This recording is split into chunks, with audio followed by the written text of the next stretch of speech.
Welcome to Behind the Paranormal with Paul and Ben Eno. What is time? If you went back in time and did a mischief to your grandfather, would you disappear? What's the current science on time and science fiction? Welcome to the 922nd edition of Behind the Paranormal with Paul and Ben Eno, coming to you from WOON AM and FM radio in Woonsocket, Rhode Island, on the Paranormal Radio app from TalkStream Live, and on YouTube and via TuneIn.com.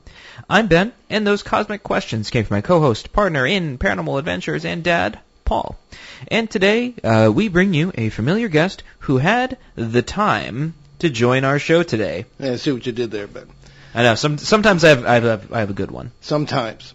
Nick Redfern is a full-time author and journalist specializing in a wide range of unsolved mysteries, including Bigfoot, a Loch Ness Monster, UFO sightings, government conspiracies, alien abductions, and paranormal phenomena. The author of some 50 books that I know of, Nick writes regularly for the London Daily Express newspaper, 40 and Times, Fate, and UFO magazine. His previous books include Three Men Seeking Monsters, Strange Secrets, Cosmic Crashes, The FBI Files, and his latest, Time Travel, the Science and Science Fiction. Among his many exploits, Nick has investigated reports of lake monsters in Scotland, vampires in Puerto Rico, werewolves in England, aliens in Mexico, and sea serpents in the United States. What's the matter with my... I think you got stuck on the werewolves there. Got a little hairy. Yeah, yes. Nick travels and lectures extensively around the world. I was honored that he wrote the foreword to my 2019 book, Dancing Past the Graveyard. Originally from England, Nick lives in Dallas, Texas. As luck would have it, this is his 13th appearance on our show. Geez, a lot of fun little synchronicities there. So, Nick Redfern, welcome back to Behind the Paranormal. Hey guys, thanks for having me on again. Oh, it's always a pleasure. You know, I feel like we kind of have like a cycle in which we have you on, and the cycle has come around once again. And so I guess we'll kind of begin at the beginning, which is, what is the current scientific definition of time, and do scientists all kind of agree on this definition? Well, that's actually a really good question, because time and time travel, various scientists, physicists take different approaches to what it actually really is. And, one of the reasons the subtitle of the book, which is The Science and Science Fiction of Time Travel, is because there's a lot of sort of ideas and theories as to what might define time travel. And actually, it isn't really that easy, because it covers so many different angles. Like, for example, we have things like, wormholes, black holes, all of which, in various situations, have been sort of perceived as being to allow for time travel to occur by going through a black hole or a wormhole, which are actually two very different things. But this is where it kind of gets into sort of bizarre situations and confusing situations. And you've also, of course, you've got the pop culture aspect of time travel, where, you jump in your DeLorean and just press the button to whichever you want to go to and have a fun adventure, So, in other words, what this means is that time travel is really, theoretically, for whatever each person wants it to be, really. Yeah, I don't think Zemeckis really expected us to do a show like this today. So I guess that kind of brings us to, where is sort of the traces of time travel in, like, historical literature, right? We have all the pop stuff, but what about prior to? Well, yeah, I mean, that's a good point, because, again, the whole issue of time travel, primarily at least, did sort of really begin with sort of pop culture and fiction. And although there were sort of a few very, very, very early stories, the one that really took off the whole issue of time travel was, of course, H.G. Wells's The Time Machine, which was and still is a really good novel, and it still stands to the time to this day. And that one really, H.G. Wells's book, really defined what most people think of time travel, the idea of creating this sort of strange contraption, pushing the buttons, heading for this year or that decade or for that century, and having a lot of adventures and some hazards as well. And there's no doubt that when Wells's book came out, it attached, to the general public very, very easily, to the point where it became a best-selling book, and since then it's been the subject of two well-received movie versions.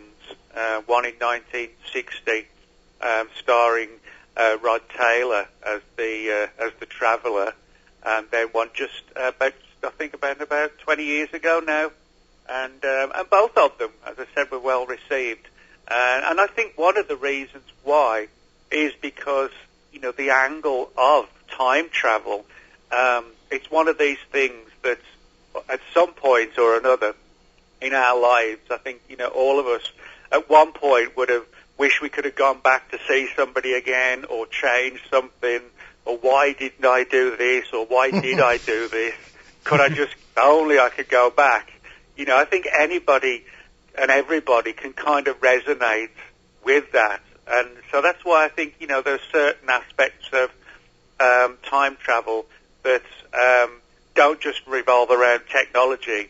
It also revolves around, our everyday lives. If only this, if only that, I remember in 1960 when that film came out, and I was in like first grade, and the kids apparently had been allowed to see it, and whereas oh no, the world's going to blow up in 1964. That's when they set the nuclear war, which of course was not actually in Wells's book, but in the film. Sort of create a license there, yeah. Yeah, so and they actually believed it. These kids. I mean, that's, I guess, the way the world is being run right now. They grew up and took over, and that's the mentality. I don't know, but it was interesting. I remember that. So, did you have something else, Ben? Oh yeah, I actually do think it's really interesting because the H.G. Wells wrote that book in 1895, and I think at the point of time in which it was written, pardon the pun, is really interesting because it's right around the turn of the century. The Industrial Revolution's in full swing. There's this whole notion of science is the answer to everything.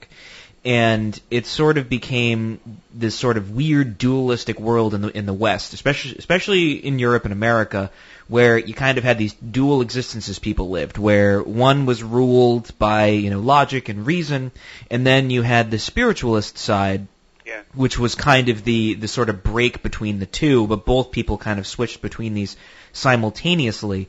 And it's super fascinating to me when this book kind of came around, because prior to that, it didn't seem like, just from my general knowledge of history, that nobody really cared about it. Mostly probably because people were just trying to stay alive, right? It's you're chopping down trees, trying to farm and create agriculture and not die at the hands of some sort of unknown enemy.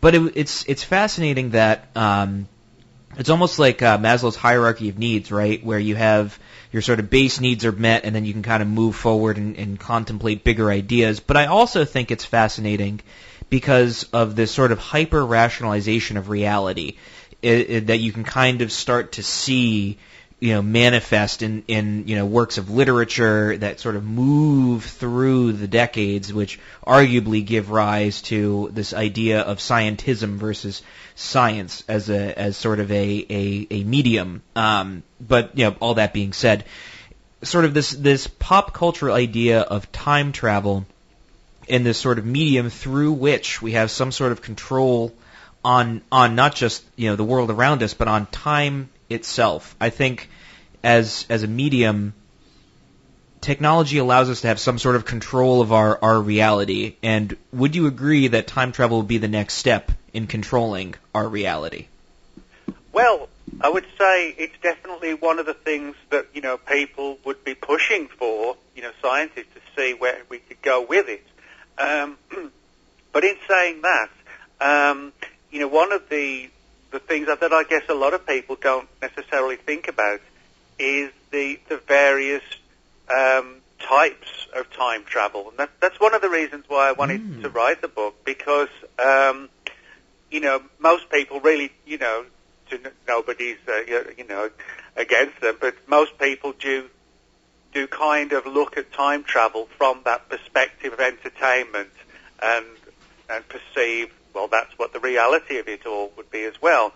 But one of the things I talk about in the book is deja vu, this mysterious sort of phenomenon that at one point or another we all have, this feeling of, we've already done this before, we've had this conversation before, and it was in this situation, etc., etc. And deja vu is a genuinely weird phenomenon, and you could almost to take a line from the Matrix, there's a glitch in the Matrix, when it comes to deja vu. But joking aside, deja vu is a genuinely weird phenomenon, which does kind of, at first glance, it makes you think, wow, is this really a glitch in time? And there are other situations where, again, they relate to time travel, but not in the conventional situation. And by that, I'm talking about things like prophetic dreams. Somebody has a terrible dream, and then 6 weeks later, something exactly the same happens. And in that sense, you're not literally going through, the time machine or anything like that. But what we are seeing is some aspect of time changing or altering in some way that we don't really understand. But that angle of nightmares and dreams, that kind of thing, when you talk about time travel, it actually doesn't get the coverage that it really should. But when you can, speak to numerous people who have had sort of prophetic dreams, and then something just 2 weeks later, a month later, almost identical happened. And then again, you have to wonder, well, if this is sort of a glitch in time as well, how many types of different phenomena are there that could alter time? And I think in terms of science, the key would be to try and understand things like deja vu and prophetic dreams, that sort of thing, and see what we can do with it. Can we in some way or another, sort of take it on board and learn from it, and possibly even really one day achieve time travel? Well, there are two layers that I'd like you to comment upon, Nick. One is in Einstein's special theory of relativity, is pretty much pretty clear from his point of view that time does not really exist in any objective way. It's pretty much all simultaneous, so sort of an eternal present, as it were. That's very difficult for us to get our minds around, because as he suggested, time is a function of our consciousness. Mm-hmm. And now Ben couldn't attend, but I attended a brilliant lecture the day before Thanksgiving, sponsored by the Consciousness and Contact Research Institute, with which we're both involved, and we had a show on that last week, that when physicist Tom Campbell was talking about the virtual reality nature of reality, whether it be a holographic or whatever, and that consciousness is central to the whole experience of reality, including time. There's that, and then there's the quantum physics aspect, where there's sort of, as indigenous peoples all over the world will say, there's sort of a gigantic tree, so to speak, and every time you perform an action or make a choice, you create another branch on that tree, which essentially is another parallel universe. So if you go back and shoot your grandfather, go back in time, you would still be born, only in a world where you didn't shoot the grandfather. That sort of thing. So that's a lot to throw at you, but you're a smart guy, so what's your comment on both of those aspects?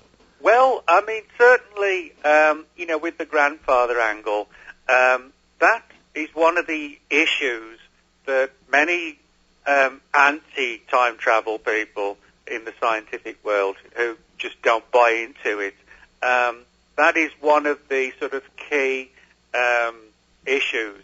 In other words, you create a time machine, you go back to 100 years, you kill, whether deliberately or accidentally, your grandfather, so you kill him, and then of course he couldn't have been born so your mother wouldn't be born, and so on and so on. So how could you actually, get in that time travel in the first place when you obviously don't exist anymore?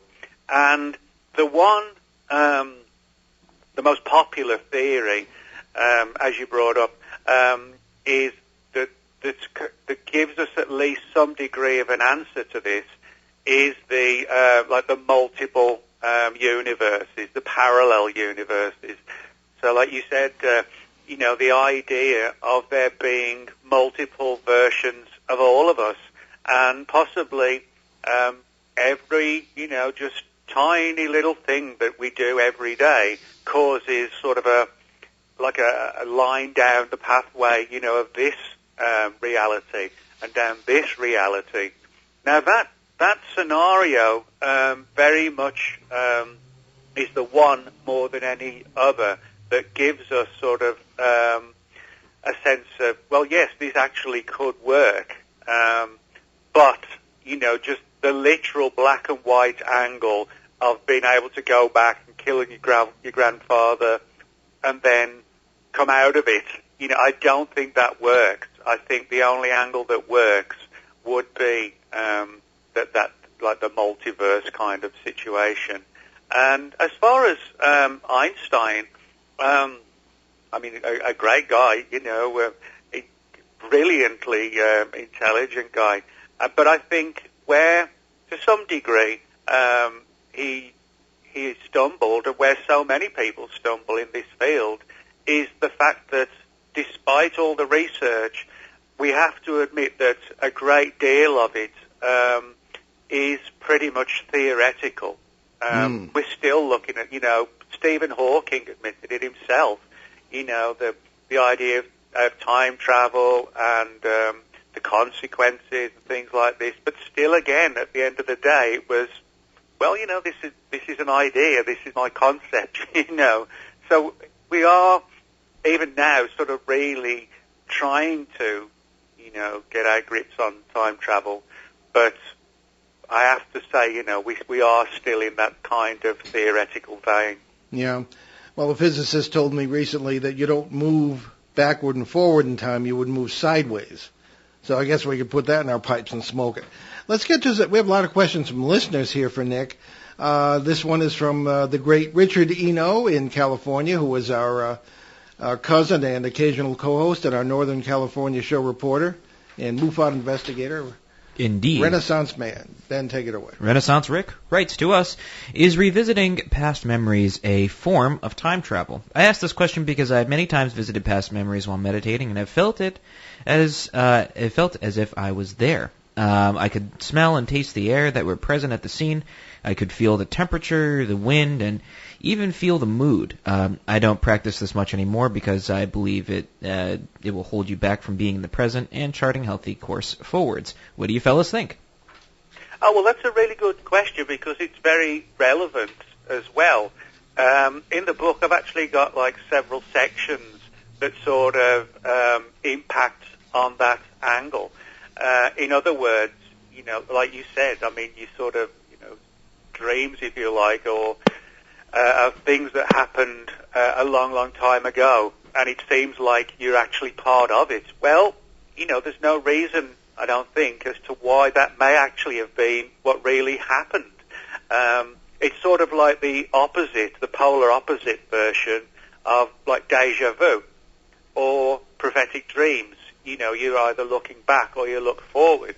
And again, I think that is another classic example of how and why at times there really do seem to be glitches in relation to time travel. And unlike the Hollywood version of all of this, what we find so many occasions is that people now and again have these just bizarre situations where they're walking down the street and everything kind of goes a little bit sort of quiet and doesn't seem right, and then they see the people walking next to them wearing sort of centuries-old clothing, and there's no cars, there's horses and carts. That's sort of like not a specific case, but that is the scenario. And one of the things that while I was doing the research for the book did demonstrate that there are so many examples where people have had these bizarre but brief situations where it's almost like they're in a trance, but time has briefly changed. And when you talk about sort of going back and in this particular situation when something was happening, and as I said, like the polar opposite of dreaming about something in the future. So yeah, I think the question or what we were just talking about, is a perfect one because it shows that time travel in some form I think does exist. The problem is it's not like the Hollywood version. It's not about jumping in your vehicle and hit the accelerator or whatever. Well, that raises the question, do you need anything other than your mind to time travel? Do you need the DeLorean, or do you need the Victorian monstrosity that Wells... Well, yeah, I think we probably do need it, because what I found is that most of the people who've talked about time travel, when that scenario, walking down the street and everything changes and things like that, I think we do need more than just our mind. But the primary reason being that we don't know how to sort of capture that phenomena, and that's what we need. It's okay. I could write a book of 300 pages of people who have had bizarre experiences going back in time and forward in time, but the crucial issue, none of them could understand how it happened, and that's a very important thing. When we know something really weird and fascinating happened, but nobody has even sort of a milligram of how it happened, and so there's no doubt we need to understand how we could learn to utilize it. But that's the big question. How do you utilize something like time travel when, for the most part, it's something that's random and very short-lasting? Yeah. Too early to take a break, because I want to get into no, we can take a break whenever you'd like. We'll take our mid-show break before we get into the next question. And you're listening to Behind the Paranormal with Paul and Ben Eno on WOON 1240 AM, 99.5 FM in New England's beautiful Blackstone River Valley, with our terrific guest and our great friend Nick Redfern. We'll be right back.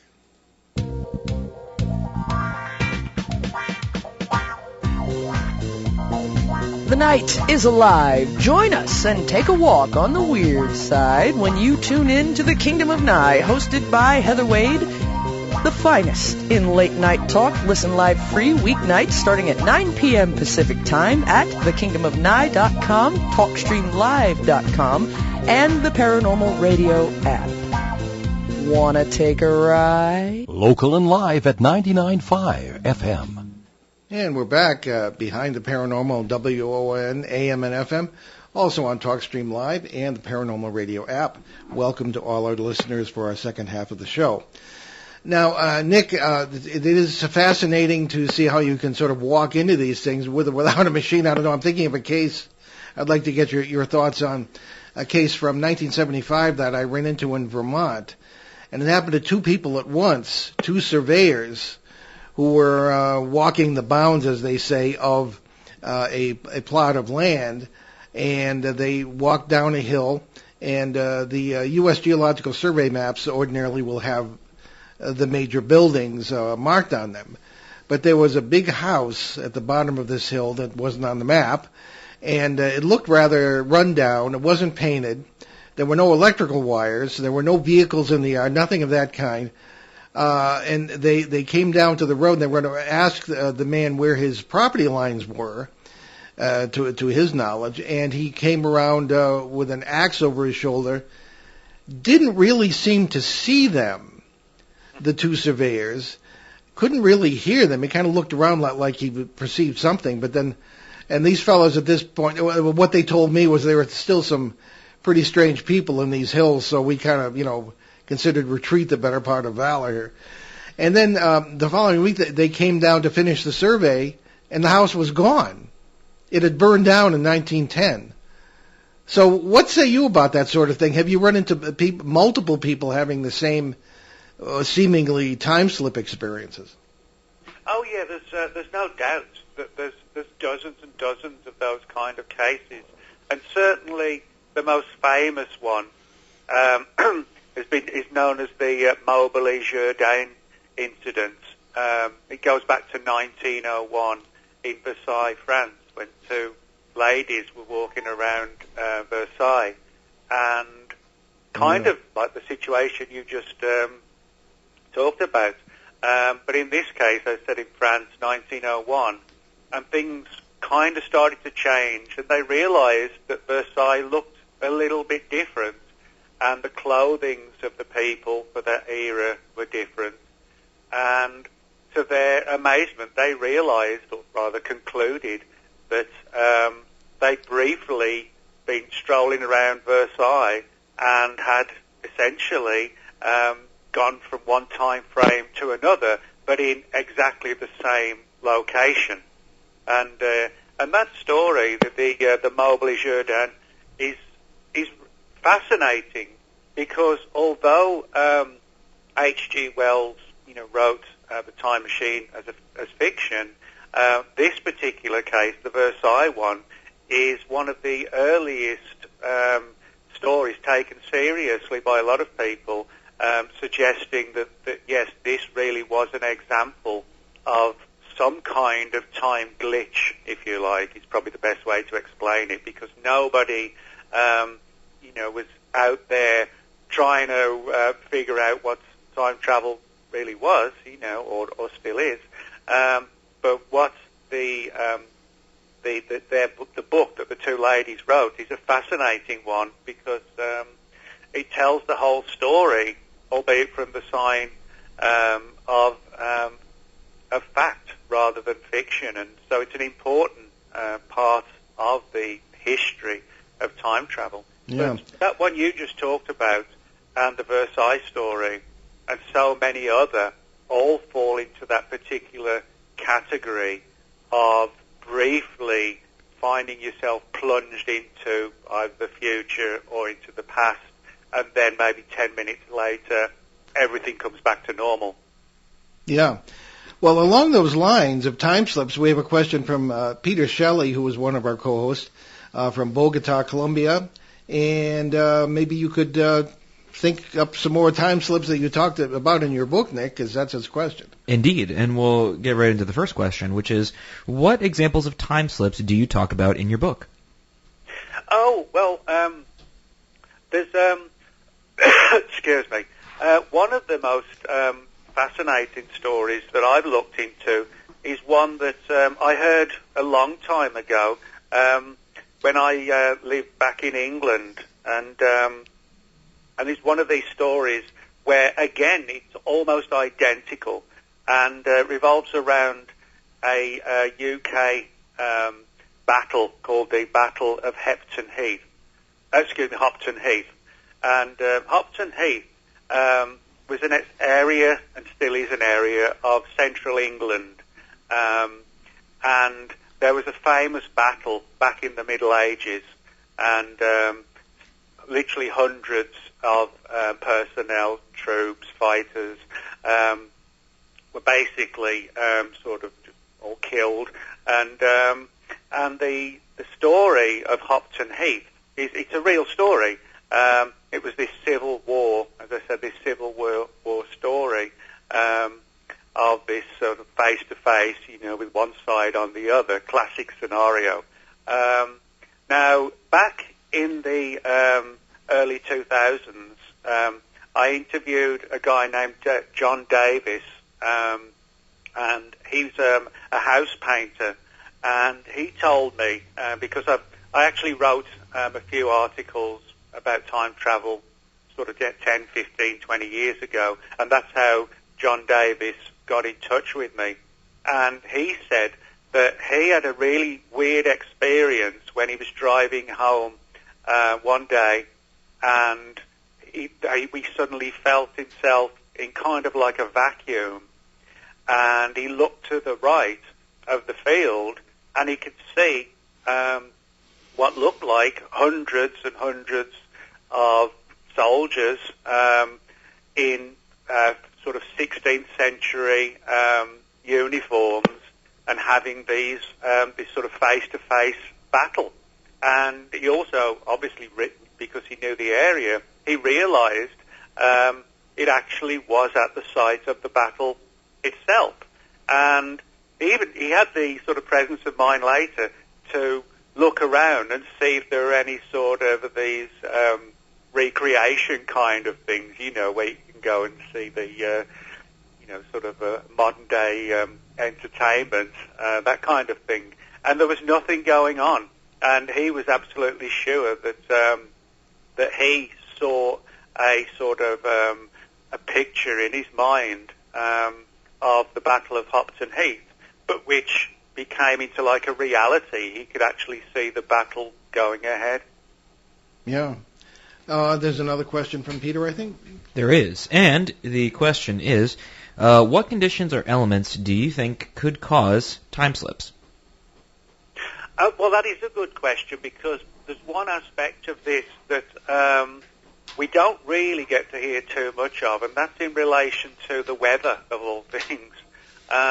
There's one thing that I talk about in the book is on a number of occasions people have been in kind of like a similar situation to the Battle of Hopton Heath, the one you talked about with the house being burned down. But this other aspect is where people have sometimes just driving down a road and they suddenly see this very thick fog. And sometimes it's like a brilliantly white fog, and other people have described it as like a green fog. And when they've gone briefly through this sort of mass of fog, and then when they've come out the other side, they realise that they are in another time zone. And I've got about 5 or 6 cases of people who have said that the witness, well, 4 of them were the witnesses, 2 were second-hand stories, but they were basically the same, that people were sort of driving through this strange, whether white or green fog, coming out the other side and seeing nothing particular fascinating or extraordinary. It just appeared to be a situation that the 1970s or the 1980s were briefly back to the 1940s or the 1930s. So that's an angle that is sort of not really addressed to any significant degree, but that issue of weather having a connection is sort of a fascinating one. Fascinating. It certainly is. Now, here we have a question. This is a little. We'll leave this till the end because it's a little off topic. But before we leave the subject of time travel, you have written brilliantly on many, many aspects of the paranormal. Nick, and including UFOs. There is some feeling among some people that UFO occupants may be time travelers, and that we may be walking into a future scenario if they are humans from the remote future and all this sort of thing. What have you? What's your thinking on that aspect of UFOs as time travelers, or us experiencing the future in some form or other? Well, actually, it's a fascinating scenario because there are a few cases that have made some people believe that or conclude that that is exactly what's going on. That the UFO phenomenon is sort of a cover, if you like, for us not actually really knowing who they are. You know, that the people from the future have sort of presented themselves as aliens when it's us from the future, that kind of thing. And it's an intriguing theory because there are some cases to support this. One of them is the famous Rendlesham Forest UFO landing in December 1980 in Suffolk, England. It's sort of like Britain's Roswell, if you like. You know, it's one of these cases that everybody's heard about. But it was December 1980 in this large area of forest on the east coast of England, Rendlesham Forest. And over the course of 3 nights, there were strange lights in the sky. A triangular type craft came down. There was missing time on the part of the military personnel. However, the most fascinating story came from one of the now retired guys, Jim Peniston, and he was actually U.S. Personnel but stationed in the UK.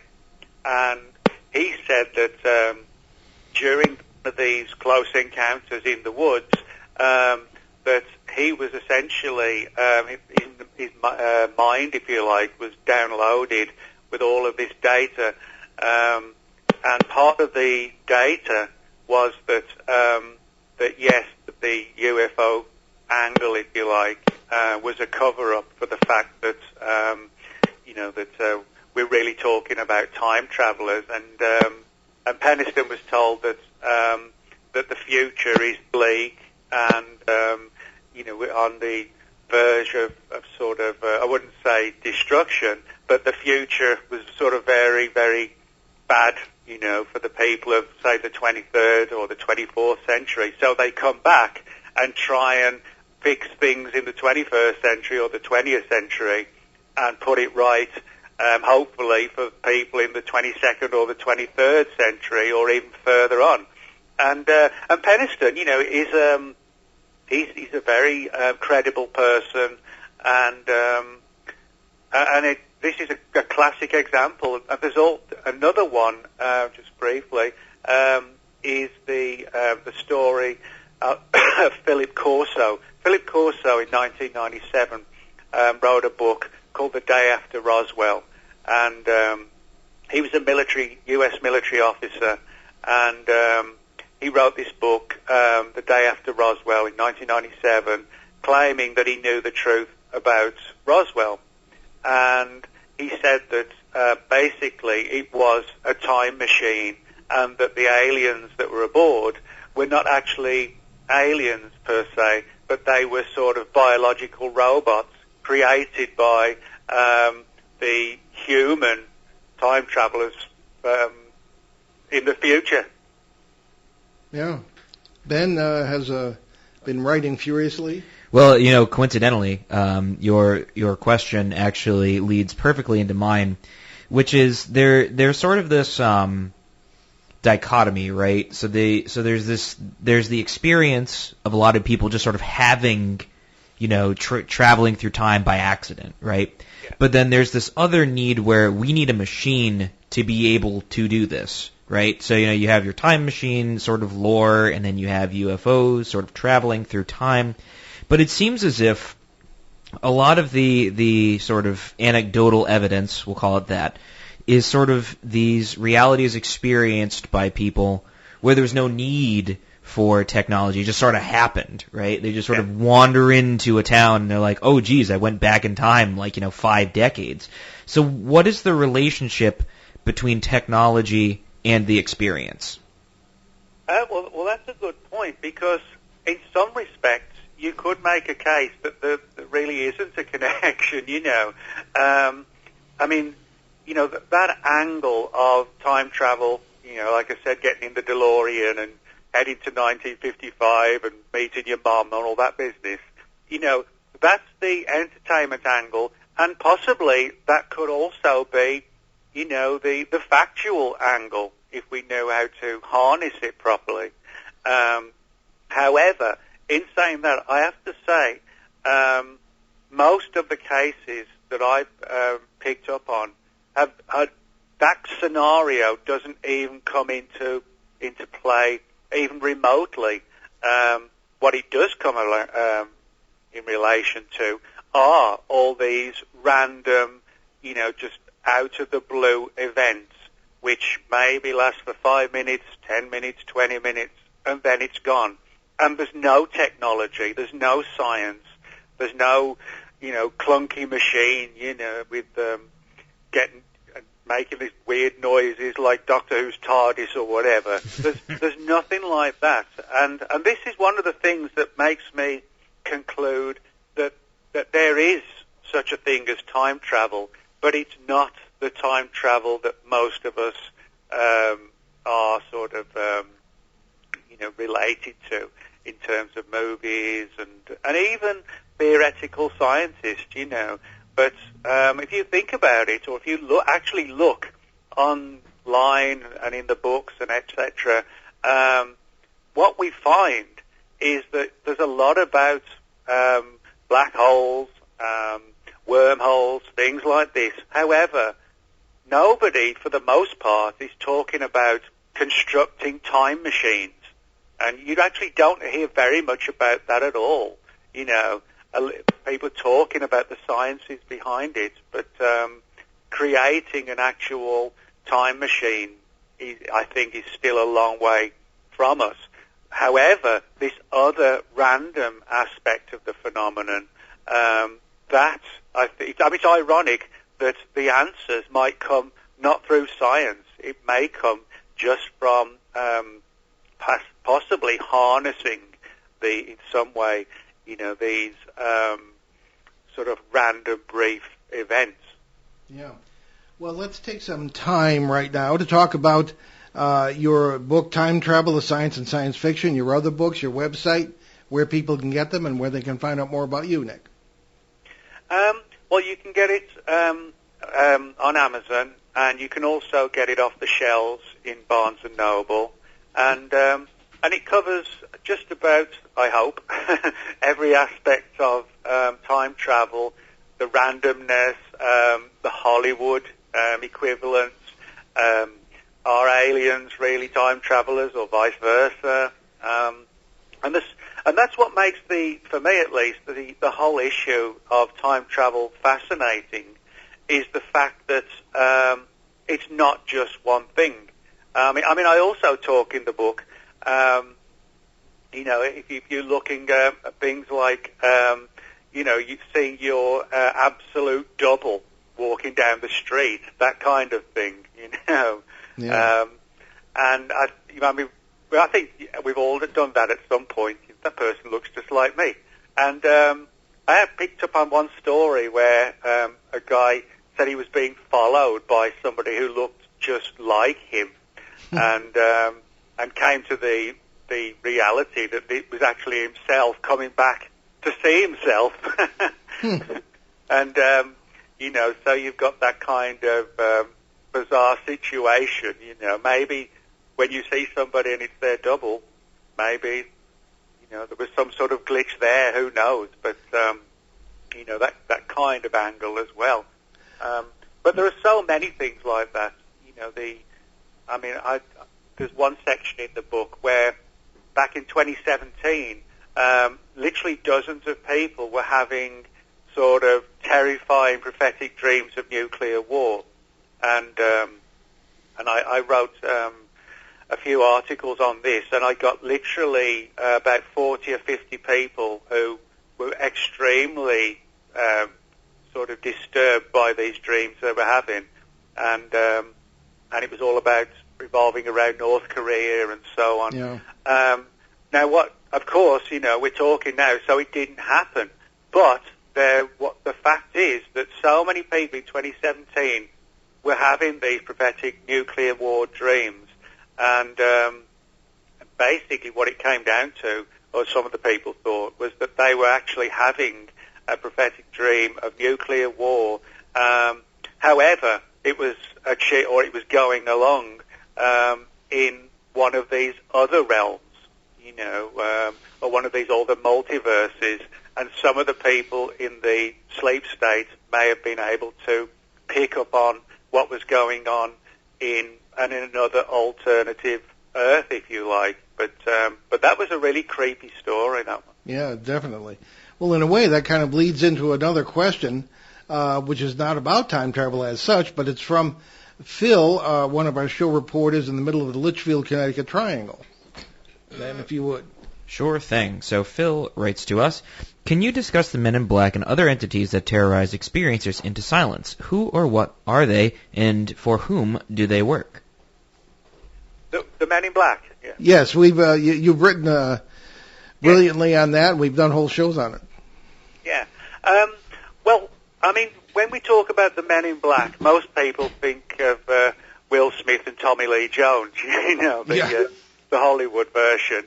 A lot of people don't know that the term Men in Black actually goes back to the late 1940s and the early 1950s. And the first book on the Men in Black, called They Knew Too Much About Flying Saucers, was published in 1956 by a UFO researcher called Gray Barker. Now, people in the early 1950s who'd seen UFOs started to get knocks on the front door late at night, and they go to the door, open the door, and there's these creepy guys in black suits, black fedoras, and most of them were described as not just slim or thin, but gaunt and with skin like the colour of a bottle of milk. They kind of look like, somebody sort of resurrected from the grave, that kind of thing. And they warn people not to talk about these events. However, there is sort of like a paranormal overtone to this, because some of the people who were visited by the Men in Black were not just involved in UFOs, but they were also involved in the paranormal, the supernatural, and particularly so the occult. And it was almost as if the MIB were able to pick on where these people were and threaten them as well. The most perfect example was a guy named Albert Bender. Albert Bender really kicked off the phenomenon, and his book, Flying Saucers and the Three Men, comes across like a cross between the X-Files meets, I guess, something along the lines of like H.P. Lovecraft, but blended together. But so, in other words, the real Men in Black do not come across like government agents. They really do look sort of like modern-day vampires, if you like, and they have far more ties to the paranormal than they do to the UFO subject. But it was Hollywood that really created the image of the Men in Black being, secret agents, if you like. It's ironic because the secret agent aspect of the MIB is actually, in the real world, that aspect is just minute to the point of almost being irrelevant. Well, one of the just to sort of to bring our discussion full circle, I've heard opinions that Men in Black, some of them, really could be time travelers. Well, I've got a chapter in the book on the Men in Black being time travelers, and there's several reasons why we could say that the MIB are time travelers. One is that they look completely out of time, which is sort of fairly appropriately, because even today, when people have had experiences and encounters and the MIB come to the door, they still dress like the guys did back, say, in the 40s and 50s, with like, the dark suits, skinny tie, and the fedora hats. They look exactly the same. And there are cases where they turned up outside the front door in sort of like an old 90s style car. And this is where it gets weird with the Back to the Future type kind of parallels. Some of the people who said that the MIB pulled up outside the door and there was this long black car actually have said that the cars literally vanished. It was almost like a hologram, and it was suddenly switched off. So there is actually, that aspect, of the cars and the time travel angle, that there is some degree of reality to it. But as I said, the Hollywood MIB have nothing to do really with what people are seeing and saying in the real world. Well, in a way, that's reassuring. So, so Nick, wonderful discussion as always. We'll be in touch off the air, and thank you so much for joining us today. All right, thanks, guys. Thanks a lot. Okay, let's. Indeed. And of course, there's always a plethora of announcements that we have going on, and I guess we'll start with our 2021 speaking season has ended, but that doesn't mean that we have stopped speaking forever. So we will see you at the New England Parafest in Kittery, Maine, which runs from April 10th to the 26th. That's in 2022, and not sure just yet when we'll be on the schedule, but we do plan to do a live broadcast from there. There is in February, however, the probability that we will be doing on the Friday before the Super Bowl, the Supernatural Bowl. And this will be at the Pine Bush Paranormal and UFO Museum in Pine Bush, New York. I was there just last week, and it was a wonderful group of people. Disney quality museum, very impressed. And so stay tuned for information on that. We'll see where that goes. Indeed. And as we've been saying, after years of many tech problems, all our regular recorded radio broadcasts of Behind the Paranormal from CBS Radio, Achieve Radio, and here on ON 1240 AM and FM have been restored in the archives at BehindTheParanormal.com. Also fully restored are the Return to Rendlesham series from 2010 to 2011, which features somebody who came up in the show today, Jim Peniston, very prominent in that series, and all related shows, along with the Achieve Radio monthly 2-hour specials from 2009. We're still working on restoring a few others, but most of them are there. They are sporadically on iTunes and YouTube and a bunch of other podcast platforms, but it would only be in most cases, the last 6 or 8 years of shows, but not the whole 14 that we're working on here. Yeah, baby steps, I guess. Right. So, anyway. Yeah, so speaking of, on most major platforms of podcasts, we are on. I don't know why I said that like Yoda, but we're on a lot of them. That includes iTunes, the Apple Podcasts, as well as Spotify. You can check us out on YouTube as well, and we are all over the place, and we also have our own app. It's bare bones, but it's free. Right now, it just has most of our past shows. We're working on getting it on Apple, on the Apple iStore, and Google online stores as well. But there's a link at BehindTheParanormal.com if you'd like to download it there. And while you're there, you can also check out our books, along with those of our guest co-hosts at our show website, BehindTheParanormal.com, where you can also find out more about the show, our many cases over the years, our public appearances, and how to book us, along with all of those 900-plus free shows, and now restored, as my dad mentioned. Well, then, word order straight you must get. Hey, sometimes you have to read things in a weird way to get people's attention and get them thinking. I'll have to think about that. Exactly. Our website has a charity page with links to several good causes we have adopted on the show. Now we have the Hope for Hilldale Cemetery in Haverhill, Massachusetts, for the restoration thereof. Other charities include USA Cares, Canadian Veterans Advocacy, Helping Haiti's Orphans, Youth Mentoring Connection in Los Angeles, and Crohn's and Colitis Foundation of America, and the Sisterhood of Ground Zero. And as we always say, we know these folks, and these are reliable charities. Oh, don't forget about the Milk Fund. The Milk Fund here in Northern Rhode Island. Yes, we're very big around this time of year. Soon to be, at least. Yep, it's a Christmas charity. That's right. Indeed. So check that out, please. So we leave you today with a deep thought. Oh, what about our December 5th show? Oh, I'm sorry. Yeah, you're skipping everything here. Yeah. I have calendar issues lately. It is about time, isn't it? Indeed it is. So on December 5th, we'll bring you a wide-ranging open-line show with our special guest co-host, Tim Schwartz. And that should be a rousing time. We always have a wide gambit of things to go over, and I'm sure it'll be wonderful. Absolutely. And I think we don't have time for our quote. So no, sure we do. Go for it. All right. This is from the Greek philosopher Aristotle. We live in deeds, not years, in thoughts, not breaths, in feelings, not in figures on a dial. We should count time by heart throbs. He lives most, who thinks most, feels the noblest, acts the best.